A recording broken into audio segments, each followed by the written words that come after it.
Я ваш брат, мне 29 лет. Сегодня я нахожусь в месте, где люди пытаются избавиться от такой напасти, как зависимость. Но, пожалуйста, не спешите отворачиваться от меня, посчитав, что послание какого-то наркомана вам не нужно. Ведь еще совсем недавно я был таким же юным человеком, как и вы сегодня. Сегодня моя мать плачет, а отец стал угрюм. Я ощутил, как взгляд брата сменился с восхищенного на разочарованный.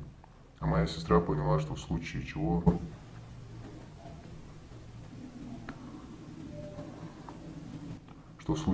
я вряд ли для нее защитник. Я, который наркоман. И вот от чего, братья и сестренки, я хочу вас предостеречь. Сегодня я нахожусь в реабилитационном центре. А где же они? Кого-то посадили в тюрьму, кто-то, наверное, все еще травится, ходит, а кто-то умер от передоза. Но разве это важно сейчас? У меня мама плачет.